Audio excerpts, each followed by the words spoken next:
अस्सलाम वालेकुम। उम्मीद है कि आप लोग ठीक हैं, खैरियत से हैं। अल्लाह पाक आप लोगों को अपने हिफ्ज़ व अमान में रखे। हमारी दुआएँ हमेशा की तरह आपके साथ हैं।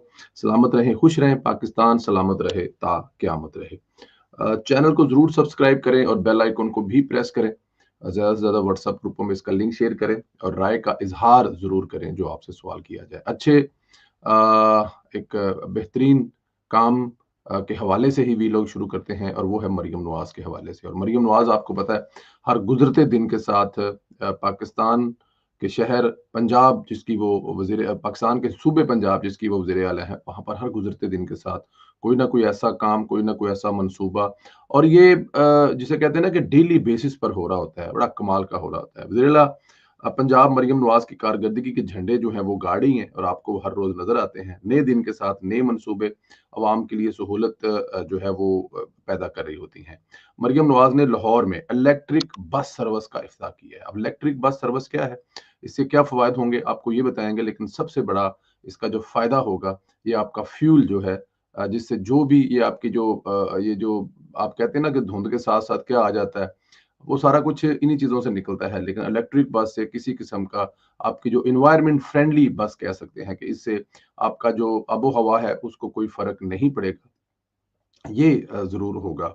अच्छा जी, मुकम्मल electric and vehicle bus service होगी जिसमें जीपीएस लोकेशन की रिकॉर्ड होगी, वाई-फाई भी होगा, यूएसबी पोर्ट होगी कि आप अपना मोबाइल जो है वो चार्ज कर सकें और दीगर सहूलतें भी होंगी। इसमें 30 नशिस्तें होंगी बस में और टोटल 80 लोगों की गुंजाइश होगी।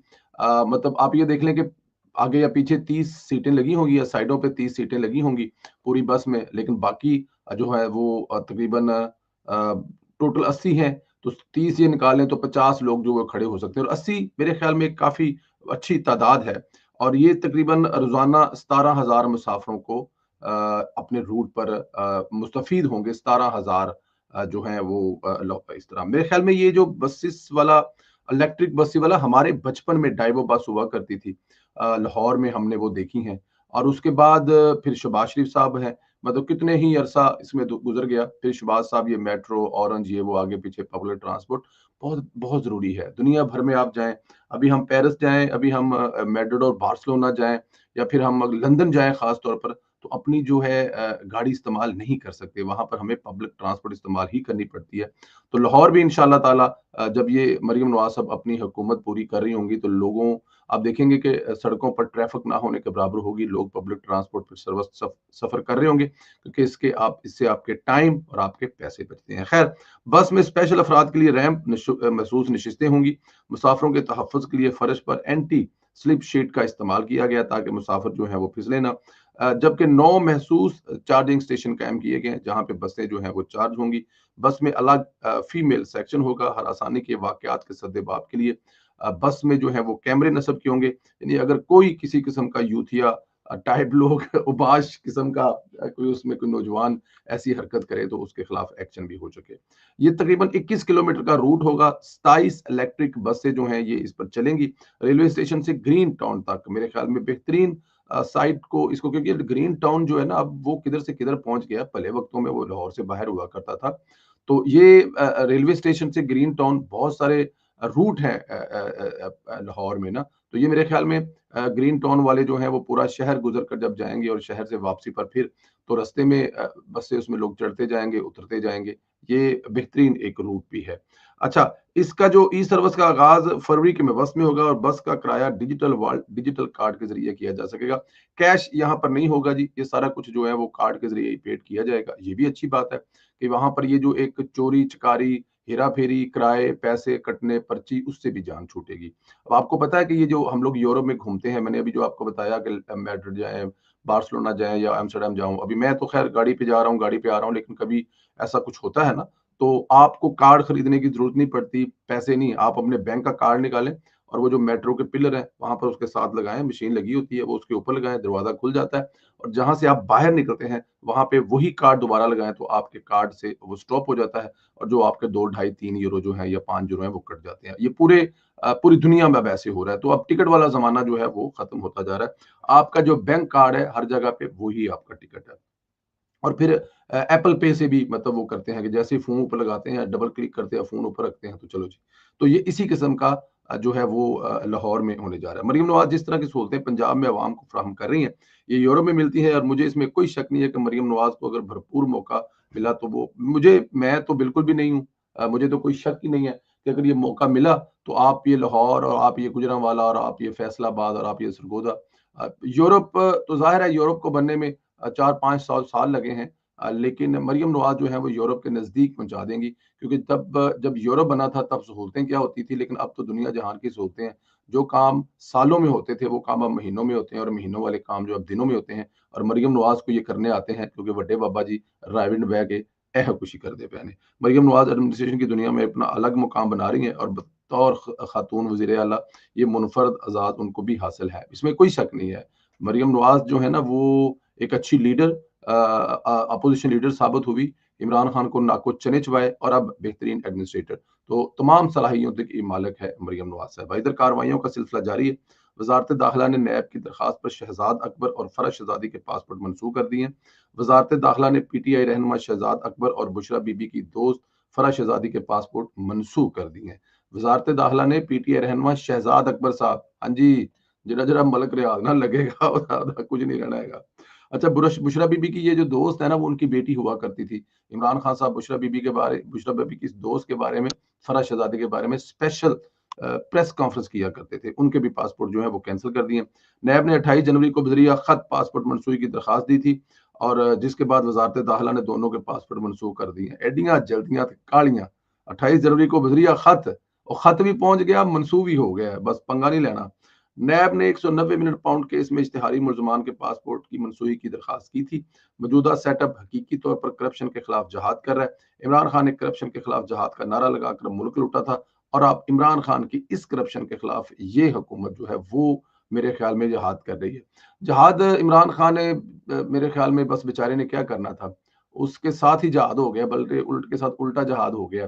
खैर ये जो बुशरा बीबी की दोस्त हैं और शहजाद अकबर साहब हैं, उनके पासपोर्ट जो है मनसूख किए गए। ये एक सिलसिला है। इससे पहले नवाज शरीफ इसाक डार साहब के किए गए। आज नवाज शरीफ पाकिस्तान में हुकूमतें चला रहे हैं। इसाक डार साहब डिप्टी प्राइम मिनिस्टर हैं। पाकिस्तान के जो लंदन के एम्बेसी थी, उन्होंने मतलब ज़ाहिर है पासपोर्ट रेवेन्यू किया था, और मतलब रिन्यू नहीं किया था, और बहुत सारी चीज़ें थी। ये चक्की है, इसमें सब पिसते हैं। आज ये हैं, खुदा ना करे कि कल फिर ये हों। वक़्त बड़ी ज़ालिम शय है, सीखना चाहिए। आज मेरे ख्याल में जो हुकूमत में बैठे लोग हैं, इनको अपोजिशन वालों से ज्यादा सीखने की जरूरत है, क्योंकि जब इक्तदार में होते हैं तो सीखना बड़ा मुश्किल होता है। तो मौजूदा हुकूमत जो है, इनके लिए एक बहुत बड़ा ये एक सबक है कि ऐसी चीजें, ऐसे काम ऐसा ना हो जिससे आने वाले वक्त में फिर इस किस्म के मसाइल पैदा हों। बहरहाल शहबाज गिल साहब जो है वो सॉरी जो शहजाद अकबर साहब हैं वो हुण बगैर पासपोर्ट तो ट्रैवल करेंगे, या जिथे स्टक ने उत्थे ही रहेंगे, अगे पीछे नहीं हो सकेंगे। रिचर्ड गनेल जब तैनात हुआ था तो हमने कहा था कि यूथियों इतनी खुशी मत मनाओ, वो तुम्हारी उम्मीदों पर पूरा नहीं उतरेगा।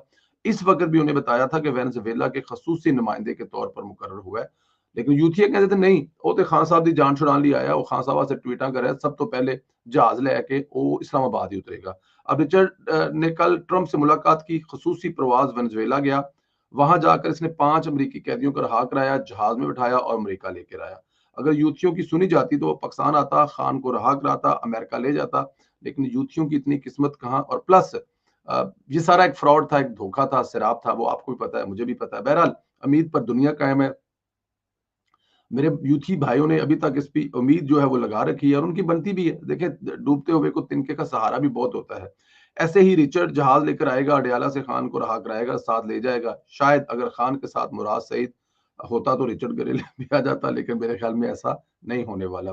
रिचर्ड साहब नहीं इस तरफ आएंगे, उनकी वो जिसे नहीं कहते कि आपका जो मोबाइल है वो रीच से बाहर है, या वो सिग्नल पे और आगे पीछे, तो इसी किस्म का कोई प्रॉब्लम है। यूथियों ने अपने लीडर को ऑक्सफोर्ड का चांसलर बनवाने के लिए सर धड़ की बाजी लगा दी थी, लेकिन इमरान खान के कागजात जो है वो मुस्तरद कर दिए थे। ऑक्सफोर्ड वालों ने कहा है कि तुम सर्टिफाइड चोर हो। दूसरा, प्रोफेसर एहसन इकबाल ने ऑक्सफोर्ड में एक मुबासा जीत लिया है। ऑक्सफोर्ड यूनियन का मुबासा हुआ, जिसमें एहसन इकबाल ने भी शिरकत की, अपने ख्यालात का इजहार किया। कश्मीर का मसला था, फलस्तीन पर गुफ्तगू, वहां पर मौजूद लोगों के सख्त सवालों के जवाब दिए। देखिए, अब प्रोफेसर एहसन इकबाल और इमरान खान का कोई मुकाबला तो नहीं है ना।